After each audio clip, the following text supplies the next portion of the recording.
Bonito, tá bom? Salve a igreja com a graça e com a paz do nosso Senhor e Salvador Jesus Cristo, amém? Amém! Amém, glória a Deus. Vamos estarmos na casa de Deus, amém? Romanos 7, vamos continuar com a nossa reflexão, fazer a leitura dos dois primeiros versos, Romanos capítulo de número 7, verso 1 e 2.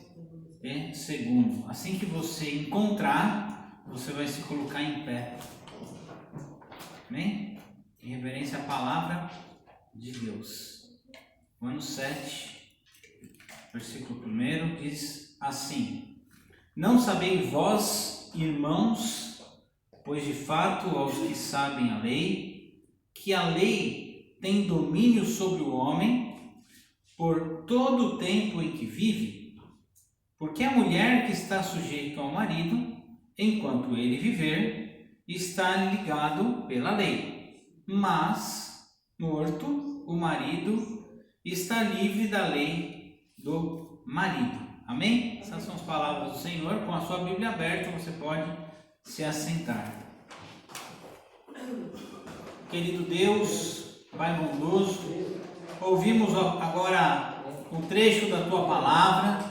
E agora pedimos, ó Pai, a iluminação do Espírito Santo para que o nosso coração e mente possa ser iluminado pelo Senhor. Que possamos ouvir a Tua voz com o sentimento de escutar. Oramos no nome de Jesus. Amém. O texto que nós lemos nesta manhã inicia com esta alegoria entre a fé cristã e o casamento. Porém, quando um dos cônjuges morre, o outro está livre, né? Essa é a lei humana, ou seja, o viúvo, a viúva, eles se encontram livres e podem então ter um novo relacionamento. A analogia também é a lei daquele então que ao aceitar a Jesus, ao reconhecer Jesus como seu único e suficiente Salvador, ele morre para a lei, pois agora está vivo com Jesus. Não devemos nos esquecer que naquela época havia divisão entre os gentios e judeus, e que os judeus queriam impor aos gentios a prática da lei. E o que Paulo está dizendo então é que a lei da circuncisão, a lei daquela guarda do sábado, a matança de cordeiros, quantas outras leis que os judeus oprimiam os gentios a praticarem, não deveriam mais existir. A verdade é que para alcançarmos o reino de Deus hoje, naquela época, não é cumprimento de tarefas, não é um checklist de atividades que você tem que cumprir, você tem que realizar, porque as leis terminam na cruz. O sangue do Cordeiro é que purifica os nossos pecados. Os nossos pecados foram perdoados pelo sangue de Cristo no Calvário. Foi Cristo que se entregou por nós. E não é cumprimento de leis da nossa parte. E como nós vimos no texto do domingo passado, quando reconhecemos os nossos pecados, confessamos a Cristo, vivemos uma novidade de vida, e aí logo temos os nossos pecados perdoados em Cristo Jesus. Você que está com a sua Bíblia aberta vai ver no versículo 7, né, que diremos, pois, é a lei o pecado?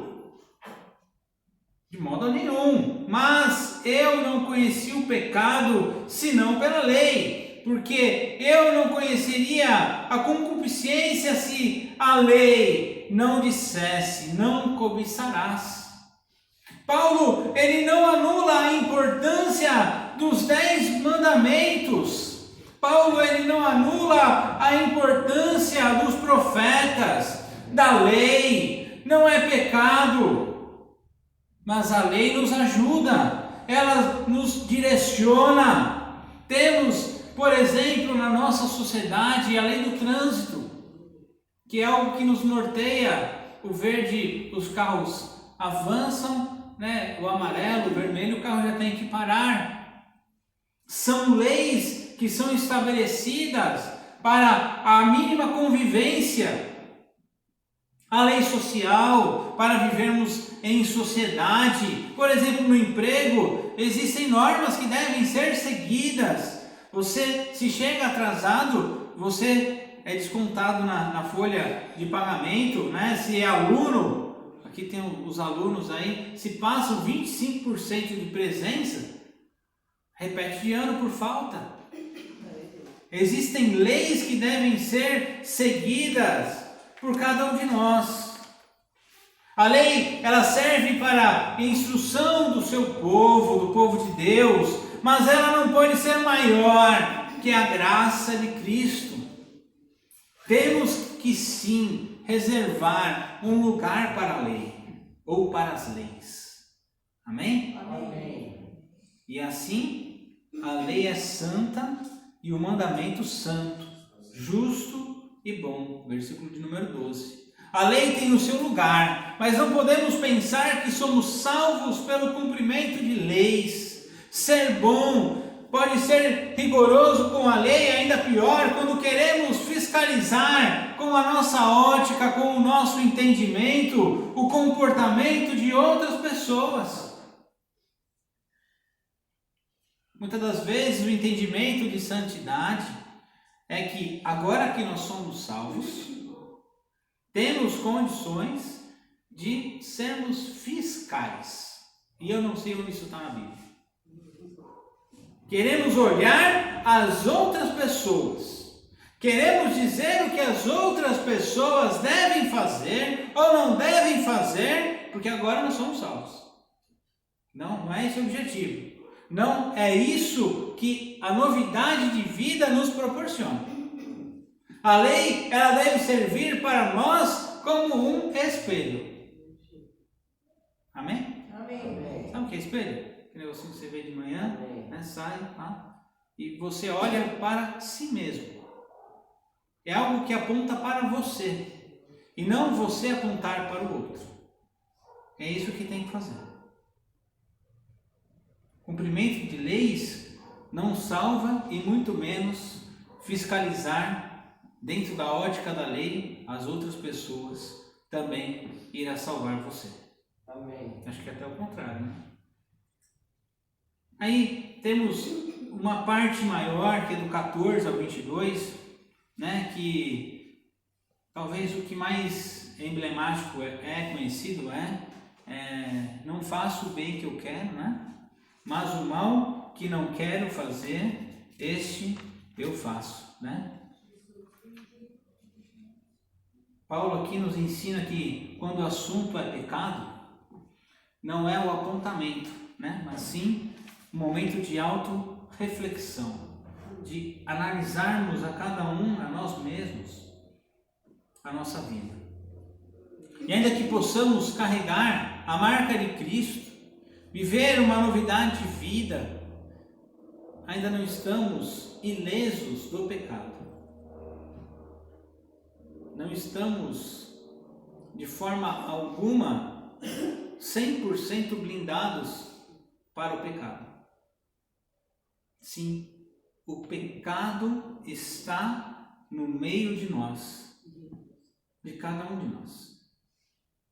Não é porque agora você é salvo, que você tem uma novidade de vida, que o inimigo não vai lhe tentar. Acho que é até o contrário. Atenta. O pecado está no meio de nós, seja em ações, sejam em palavras, ou até mesmo no pensamento. E por isso, temos a necessidade de caminhar em sintonia com Deus e pedir perdão dos nossos pecados. Aliás, este momento de perdão dos pecados, ele deve ser uma realidade presente no meio de nós e não só no culto. Sabe aquela coisa do momento de oração silenciosa, quando a gente tenta ficar quieto no culto? Isso deve ser uma realidade presente no nosso momento devocional, antes de fazer a leitura bíblica diária, você deve se aquietar na presença de Deus. Não vou falar nada agora, eu quero ficar em silêncio e vou ter um momento de silêncio com Deus. E silêncio é um momento onde você não absolutamente fala nada. Sabe por quê? Porque Deus, ele conhece seu coração, ele sonda o seu entendimento, ele sonda a sua vida. Você tem que ficar quieto, ficar quieta na presença de Deus no seu exercício devocional também. Esse gesto, ele é um gesto bíblico. Amém?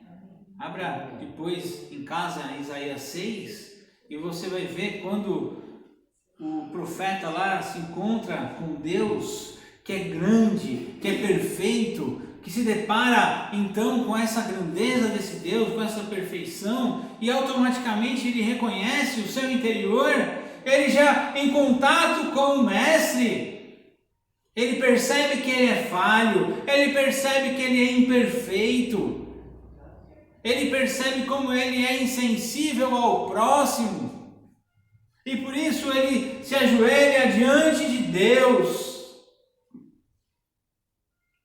Porque muitas das vezes nós também, irmãos e irmãs, somos negligentes com a obra de Deus. Nós não abençoamos a obra de Deus da forma que ela merece. Não cuidamos, não somos mordomos à casa de Deus da forma como devemos. E colocamos desculpas. E colocamos, mas a igreja é rica. Ela não precisa de dinheiro, ela não precisa que eu faça nada, não há necessidade de eu estar presente todo domingo, não há necessidade de investir o meu tempo, não há necessidade de investir financeiramente, porque a igreja do jeito que está bom. O não furtarás também pode ser compreendido por nós quando apenas não roubamos alguém, mas muito mais do que isso, é quando também deixamos de contribuir para a casa de Deus. Sim, é pesado, é duro, mas é verdade. Quando não dizimamos, roubamos Deus. E não falo apenas de contribuição financeira, mas também negligenciamos o nosso tempo ao Senhor e trocamos por coisas vazias, inócuas, sem sentido. Não temos tempo para ler a Bíblia, mas conseguimos facilmente assistir um episódio de série com mais de 2 horas de duração. Ou quando vemos as coisas relacionadas à casa de Deus como um fardo, algo pesado, algo que cansa, algo que é difícil de se realizar. O pecado se faz presente em nós e por isso, irmãos e irmãs, precisamos confessar. Não vencemos o pecado sozinhos. Devemos reconhecer sempre que Cristo deve morar em nosso coração. A nossa natureza humana, ela é pecadora, ela é avarenta, ela é negligente, ela é omissa, falta de brio, falta o amor da obra de Deus. Amém? Amém. Mas sozinhos não vamos conseguir. Isso já é fato. Lembro-me de um amigo que aceitou a Jesus, livre agora das drogas, agora eu vou falar de Jesus para aqueles meus amigos lá que usavam droga comigo. E aí sabe o que aconteceu?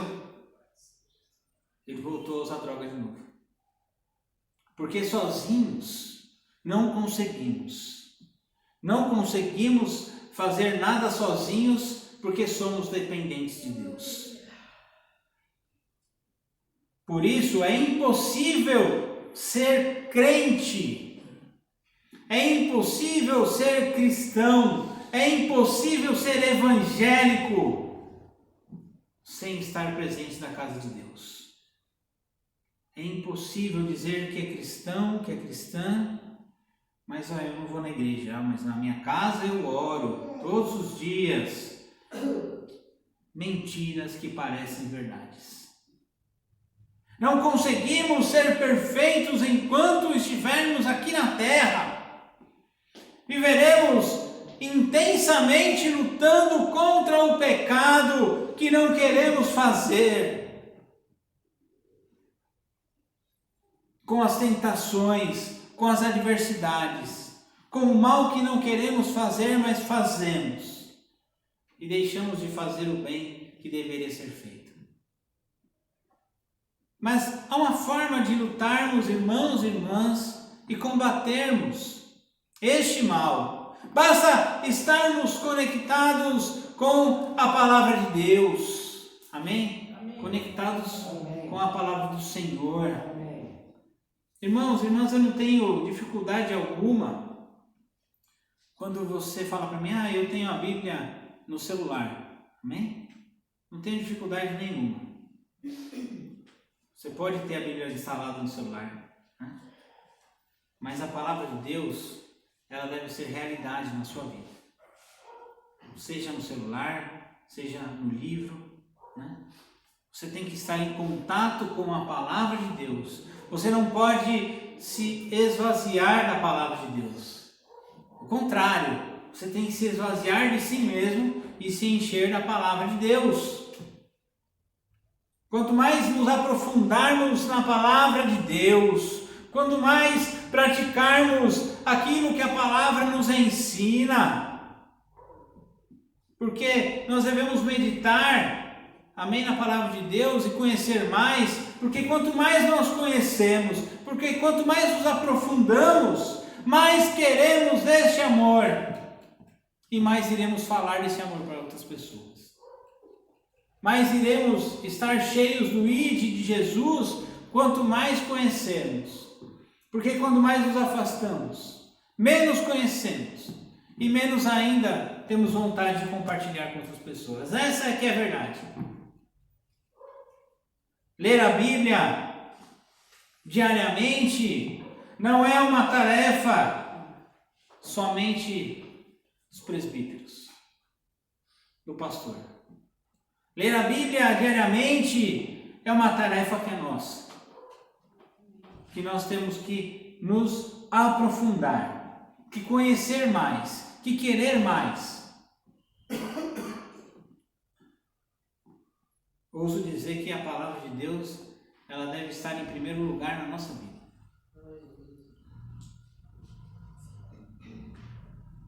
Essa sensação de estar mais presente, mais proativo, mais declinado em direção da palavra de Deus, deve nos motivar a nossa vida. Amém? Amém. Quando colocamos o eu na frente, eu já disse isso no passado, né? Mas nunca é demais repetir, né? Certamente estamos caminhando contra a palavra de Deus, né? Importa que Ele cresça e não eu. Amém. Ele seja o autor da nossa fé. Amém. Para concluir, no verso 25, né, diz: dou graças a Deus por Jesus Cristo, nosso Senhor, e assim que eu mesmo, com o entendimento, sirvo a lei de Deus, mas com a carne a lei do pecado.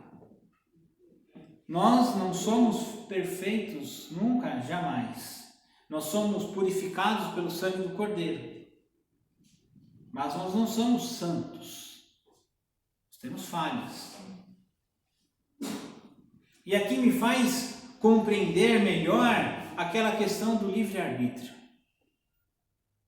Você sair daqui nessa manhã com essa visão aqui, eu louvo a Deus que a mensagem chegou no seu coração. Amém. Amém. Livre-arbítrio é um entendimento diferente daquilo que na verdade o é. Porque livre-arbítrio dá aquela sensação que você pode escolher ser bom. Você pode escolher ser santo. Você pode ser melhor que todo mundo. Eu queria te desafiar, meu irmão, minha irmã, nessa manhã, a ser servo-arbítrio. Amém? Amém. Servir, sirva. Você escolhe a ser servo. Servo-arbítrio. Até uma palavra difícil de falar, né? Servo-arbítrio. Aquele que escolhe servir. Aquele que escolhe dedicar-se à obra de Deus. Que quando obedecemos então o chamado de Jesus, o ide, nós nos desprendemos de tudo aquilo que nos impede a servir, a realizar as coisas de Deus com amor, e que quando colocamos o nosso coração na obra, de fato, possamos servir a Deus. Amém? Que então não use mais a palavra livre-arbítrio, mas use servo-arbítrio, porque você é servo do Senhor. Amém. No grego, a palavra é doulos. Doulos é escravo. É ser servos do Senhor. Que possamos declinar o nosso eu e buscar a Cristo Jesus. Buscar o serviço do Senhor, a obra de Deus. E certamente Ele vai abençoar as nossas vidas. Amém? Eu vou terminar minha fala com uma oração. Amém? Queria que você colocasse a mão no seu coração e olhe comigo nesse instante. Senhor nosso Deus, nosso Pai, nós te agradecemos por mais um domingo na tua casa. Por mais um dia, ó Pai, que nós sentimos de fato a tua presença nos cânticos, ó Pai, nas leituras e na palavra. Ó Pai, a começar em mim, que possamos sair nessa manhã esvaziados de nós mesmos. Amém. E que possamos buscar mais o Senhor. Amém, Jesus. Nos ensina, ó Pai, a sermos servo-arbítrio. Por essa escolha bendita, escolhemos te servir. Amém. Ó Pai, perdoa os nossos pecados, perdoa, Senhor, as nossas faltas, perdoa, ó Pai, tudo aquilo que nos afasta da tua presença, todo mal que habita no nosso coração e mente, e nós reconhecemos que precisamos do Senhor. Amém. Entregamos a vida daqueles e daquelas que estão ausentes também nessa manhã. Visita, ó Pai, essas famílias, visita essas vidas, ó Pai, que o Espírito Santo possa incomodar essas pessoas e que elas possam voltar a te servir. Nós oramos em nome de Jesus. Amém.